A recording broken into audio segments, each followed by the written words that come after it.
le nom précieux du Seigneur Jésus-Christ. Que le Seigneur vous bénisse richement. Il nous a protégés durant toute la semaine. Il a combattu pour nous. Il lui a plu de nous ramener encore ce dimanche de la résurrection. Et le nom de notre Dieu soit loué à jamais.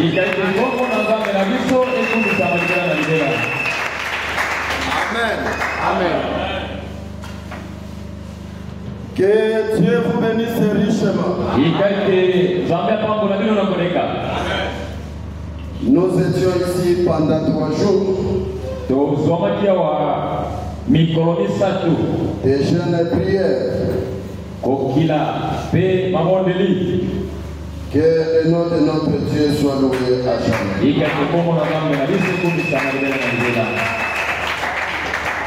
On devait finir le samedi, moi et les autres, nous avons passé aussi la nuit ici.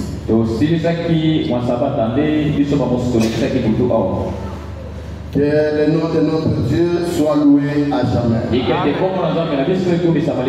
Venez prier. Quand il y a la prière, il faut venir prier. Est-ce que nous avons des visiteurs au milieu de nous, ceux qui sont venus pour la première fois? Oui, si vous êtes là, vous pouvez vous mettre debout. Les gens viennent beaucoup en retard. S'il y a un visiteur, acclamons le Seigneur. Que le Seigneur vous bénisse. Je suis très ravi d'être au milieu de vous. Je suis votre frère. Je viens de la République démocratique du Congo. Plus précisément à Baruti Tabernacle. Que Dieu vous bénisse. Une bénédiction ici. Je remercie aussi le pasteur. Je suis tout près de vous ici. Je suis venu visiter ma famille. Du reste, que Dieu vous bénisse.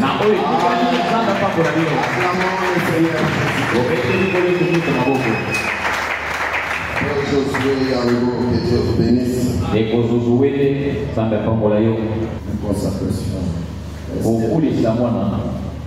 Ils sont là.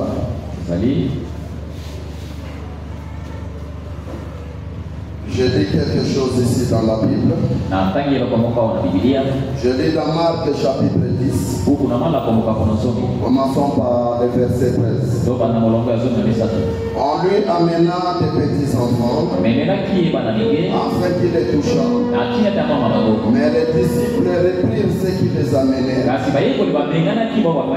Jésus, voyant cela, fut indigné. Et leur dit, laissez venir à moi les petits enfants. Il ne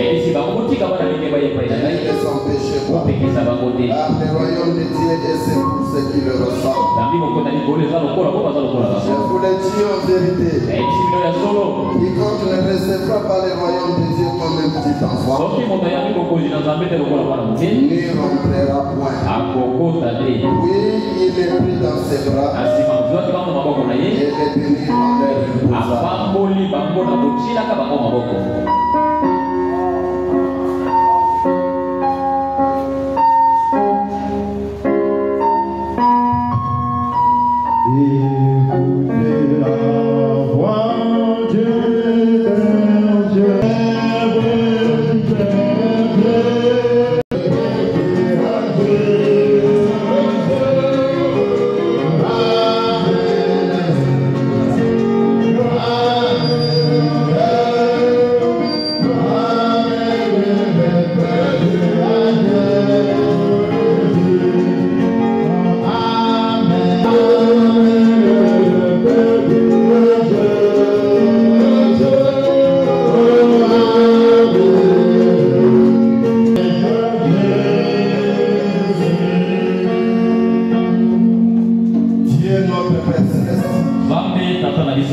Nous suivons l'ordre apostolique. Ici, nous ne baptisons pas les petits enfants, mais nous les consacrons au Seigneur Jésus.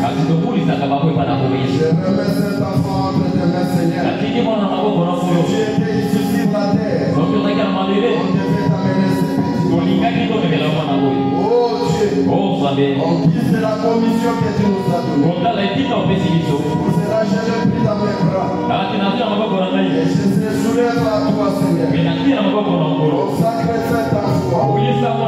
S'il grandissait, qu'il reste toujours dans la parole. C'est plus tard de devenir. Et cet enfant soit un grand serviteur. Seigneur, je le remets entre tes mains. Bénis-le, Seigneur. Entre toutes les délicaces, je suis venu. Pour voir les besoins aux parents. Et subvenir à ces besoins. Je le remets entièrement entre tes mains. Et chaque arme forgée contre lui soit mise. Je le consacre au nom du Seigneur. Parce que nous te l'avons prié. Au nom du Seigneur Jésus. Nous te prions ici. Amen. Amen. Il s'appelle Pambou. Que Dieu vous bénisse. Je consacre aussi tous les enfants qui sont venus. Et qui restent encore dans les règles. Sois béni aussi. Que Dieu vous bénisse.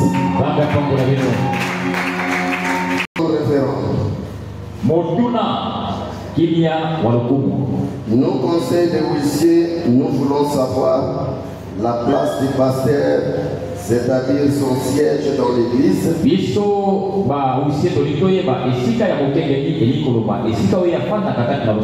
La place des huissiers dans l'église. La place des musiciens. La place des administrateurs dans l'église. Et la place de tous les laïcs dans la maison de l'Éternel. Parce que nous constatons qu'il y a un trop de désordre.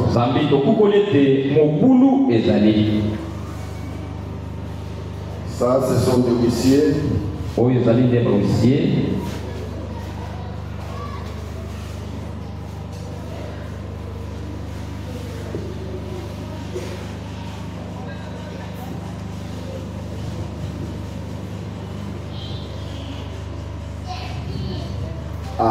Est-ce que vous avez écouté la question qu'on a demandée ici?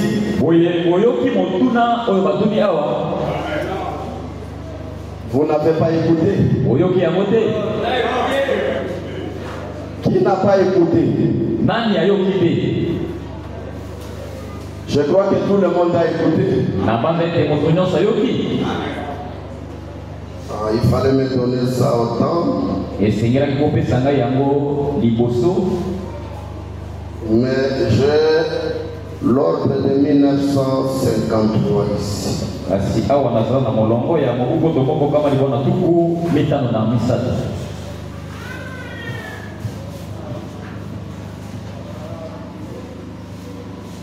Écoutez, cette question a été confrontée aussi au Branham Tabernacle.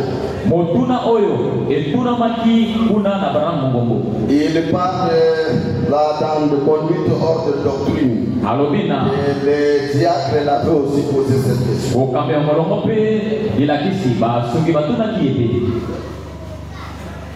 Je crois que Branham Tabernacle, paragraphe 21. Je crois que c'est l'ordre de 1958.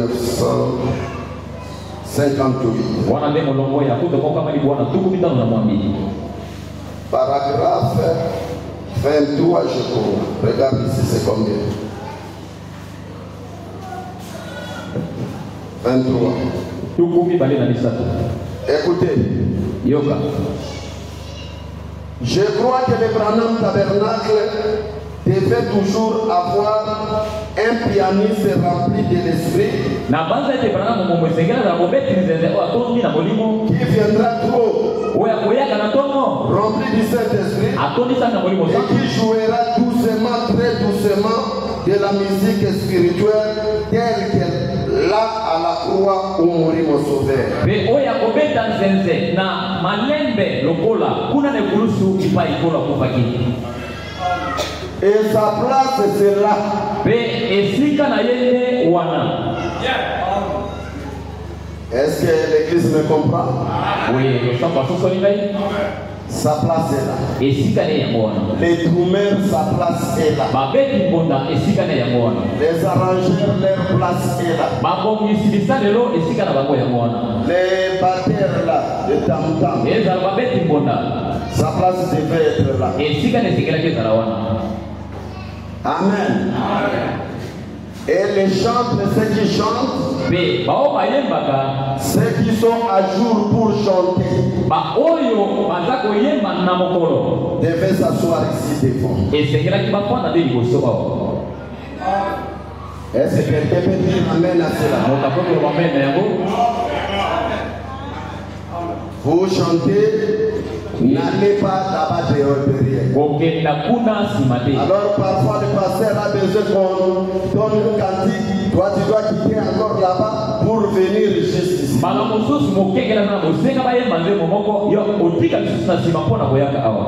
Les huissiers, ce sont des policiers dans l'église. Ils sont là pour maintenir l'ordre. Il peut être au coin ici, il peut être et tous les ministres, ceux qui ont les offices, les administrateurs, les trésoriers, les prédicateurs, les standards de l'école de dimanche, leur place est là-bas devant. Donc le débat là, vous pouvez laisser le premier pas au prédicateur, au pasteur visiteur. Le deuxième rangé là, ça doit être pour les officiels de l'église. Et c'est un ordre. Amen. Écoutez. Est-ce que pour les musiciens c'est réglé? Est-ce que pour les musiciens c'est réglé? Est-ce que pour les prédicateurs et les officiels c'est réglé? Si un administrateur va s'asseoir là-bas, c'est du désordre. C'est contre l'ordre établi.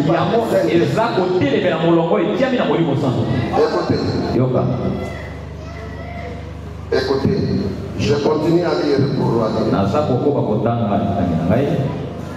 Je prends 24. Maintenant, je parle à l'église. Ensuite, je crois que les adorateurs devaient être accueillis alors qu'ils entrent. On devait leur montrer où accrocher leur vaisseau ou leur chapeau, où s'asseoir.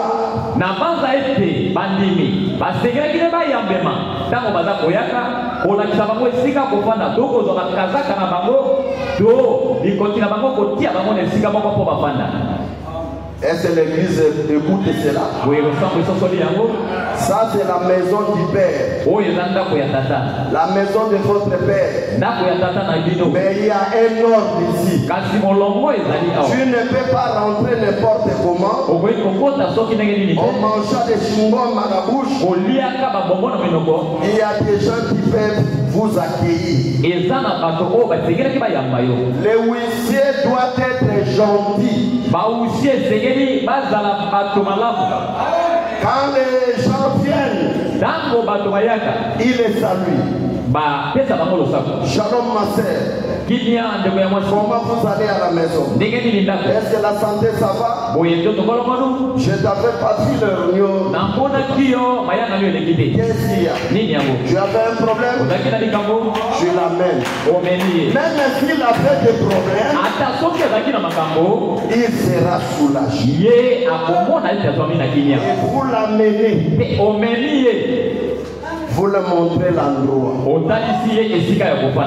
Frère, vous êtes des responsables. Vous avez des maisons. Vous avez des canapés. Vous avez des fauteuils.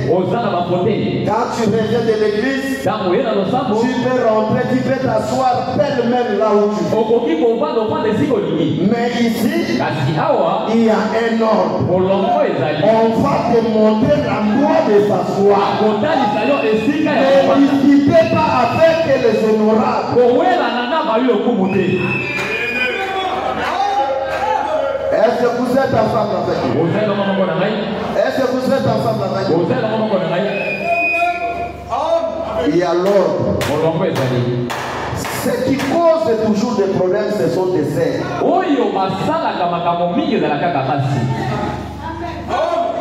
Est-ce que ce que je dis, c'est la vérité?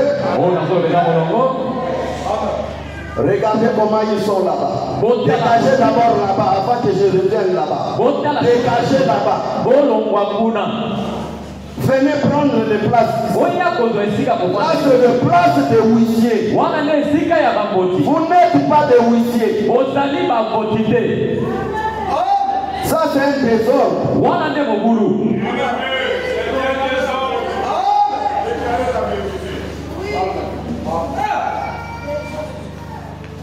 Les chaises, on a mis les chaises. Tu n'as pas un droit d'aller prendre une autre chaise et d'ajouter. C'est un désordre. Tu as trouvé des chaises déjà là. Venez t'asseoir là. Pourquoi aller s'asseoir là-bas au fond là? Si vous avez des enfants, prenez-la derrière une chaise. Tu n'as pas des enfants. Tu vas aller t'asseoir là-bas pour vous.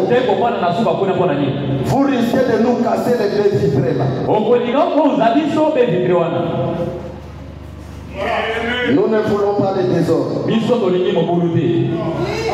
Et vous les huissiers, vous devez assurer l'ordre à l'église. Que tout ce qui se passer correctement dans l'église.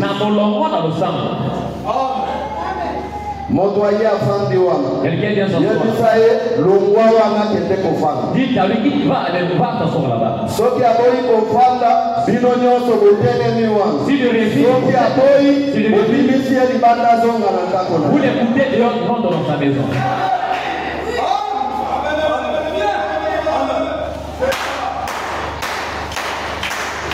Amen. Amen. C'est la maison de Dieu. Mais il y a un ordre. On doit te conduire et te montrer l'endroit où il faut s'asseoir. Quand vous venez, s'il n'y a pas de chaise, ce n'est pas à toi d'aller prendre les chaises. Restez là debout. Il faut chercher la place pour te donner. Laissez les chaises calmes, tranquilles. Amen. Je crois que la place laïque est réglée.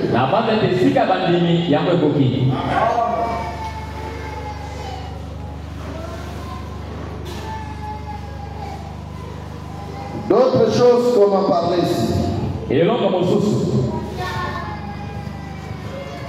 Quand vous venez avec votre offrande, faites déjà la monnaie là-bas. Ici, ce n'est pas l'endroit de venir faire la monnaie. C'est un désordre. Faites la monnaie là-bas. Honorable. Si on met 10 000, il fait venir réclamer la monnaie, ne donnez pas. C'est un désordre.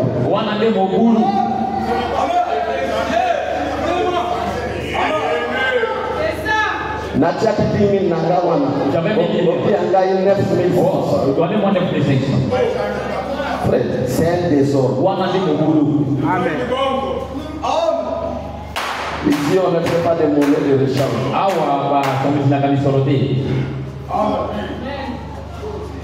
Est-ce que vous êtes ensemble avec moi? Il y a encore quoi qui est resté? La place des pasteurs. Les pasteurs, c'est l'ordre le plus élevé de l'église. Après le Saint-Esprit, vient les pasteurs. Il est l'ange dans l'église. De même façon, là au ciel, il y a Michael et Gabriel. Ici sur la terre, il y a des pasteurs. Ce sont des anges de Dieu. Il est l'ordre le plus élevé. Il est le pasteur.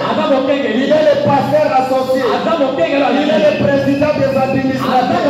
Il est le président de l'école de il est le président des diables. Il est le président des conseils. Tout ce qui est dans l'église, il est la tête de tout. Amen. Et l'ordre le plus élevé dans l'église, c'est le pasteur. Amen. Je peux aller m'asseoir là dehors. Je suis le premier diacre de cette église. Voir accueillir les gens, voir comment les gens rentrent dans l'église. Et les pasteurs, quand ils voient les pécheurs rentrer dans l'église, il prend la chicotte pour faire sortir cela. Amen. Amen. Si on a des femmes de prédicateurs, ici il n'y a pas une chaise de maman pasteur. Non. Ici, on n'en a pas. Ça, c'est la face de la pasteur. Faisons une chaise pour différente. Ici, c'est pas ça. Nous sommes frères et des sœurs. Pasteur, c'est un frère. Le pasteur, c'est un frère. Vous êtes des frères. Et vous êtes des sœurs. Nous sommes tous égaux. Ce que je vous demanderai, c'est de respecter ma femme. Cette église. Ne l'appelez pas comme si c'était une chose. Ceux qui vous ont en option, c'est parce qu'il me donne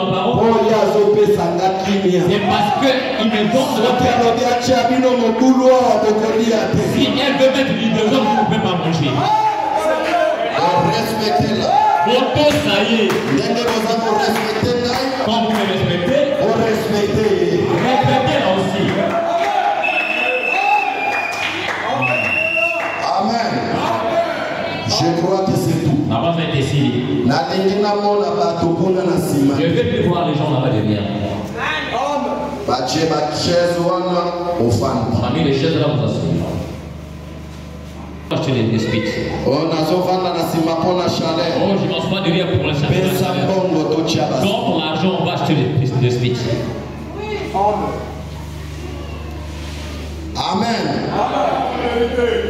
Je crois que c'est tout. La base a été signée. Le frère Malachi va voyager. Deko Malaki a Kobeboka. Venez saluer l'église.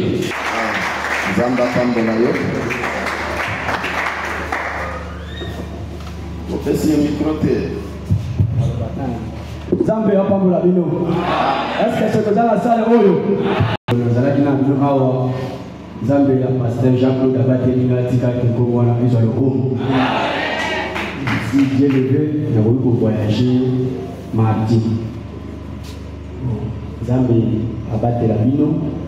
abate la pena na mobi bonde la pona ngai ce qui nzambe ngano te tukukuta na Yesu ce qui peut aye tukukuta na kakuna ko rendez-vous ya suka isande kuna ono ababa la pasteur Jacques Leleki aliyaka père Leleki ata kuna zo voyager na motema na ngeza la kawa parce que sika na botamande awa est-ce que mambote kozala bisika na kokele pona kopesa baloko kuna kolo apande kino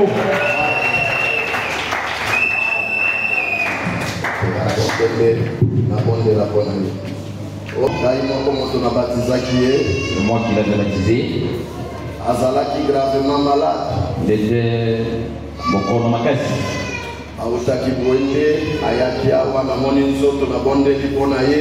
Le fait venir de boende, j'ai pris pour lui. Et comme makasi. Yeso ki abendi makasi. Lui si il est malade gravement. Il faut ayaka kaka.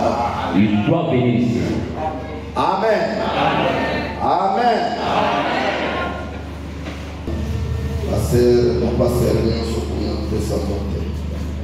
Merci. Je crois que c'est tout. Je crois que j'ai parlé comme un père.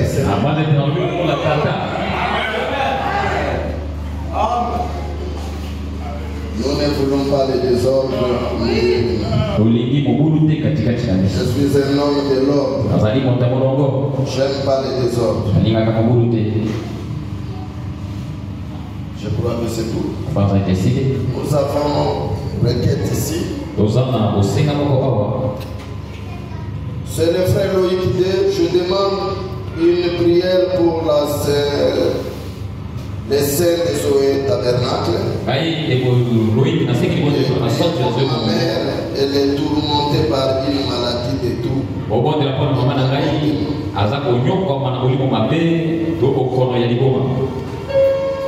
Loïc a commis na basantu ya Zoé Tabernacle. Abonde la pona mama na ye azana trouble de comportement azana mboka musaka. Tobonde la nzambe kubengisa mulimo mabe ya trouble wana. Mama na ye azwa kimia pona mbeko na biso pe azwa kimia. Est-ce que toi écoutez? Nous sommes une armée irréversible. Nous pouvons fermer le ciel. Et tout ce que nous fermons sur la terre, le ciel aussi est fermé. Ce que nous souffrons ici, le ciel est ouvert. Dieu nous a donné cette autorité. Amen. Prions pour cela. Dieu notre Père Céleste, nous plaît de notre fidélité. Elle est tourmentée par des troubles de comportement. Seigneur, j'envoie le Saint-Esprit ton ange dans les sommets, à Monsaka, là où se trouve la main de notre Seigneur. Mon frère, qu'il soit guéri, qu'il soit complètement rétabli. Par le nom puissant du Seigneur Jésus. Seigneur Dieu tout-puissant, sois rétabli.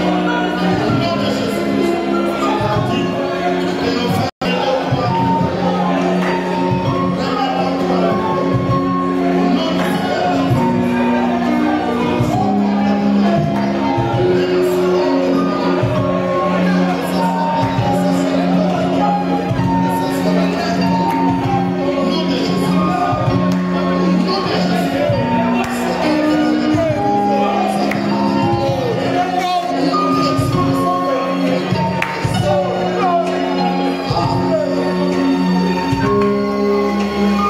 que Dieu vous bénisse richement. Les frères, ayez seulement la foi.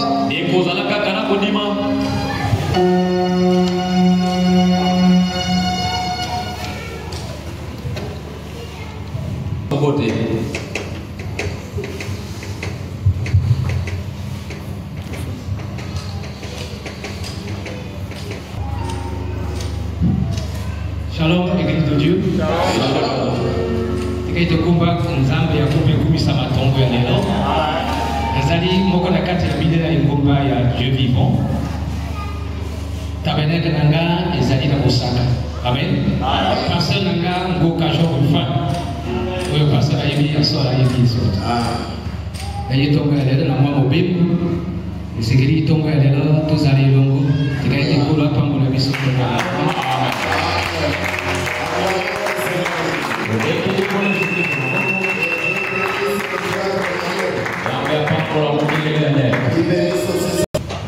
au pasteur Alobakaka Kabongo. Naza malade, Naza Soubakir, Nakati Kutu. Nakati Kutu, traitement pour 3 jours. Et c'est que on a reprendre un peu. Yango Moni, Balobi, parfois 30 minutes, parfois 45 minutes. Dans 45 minutes déjà pour qu'on soit quelque chose de possible. Amen. Amen. Amen.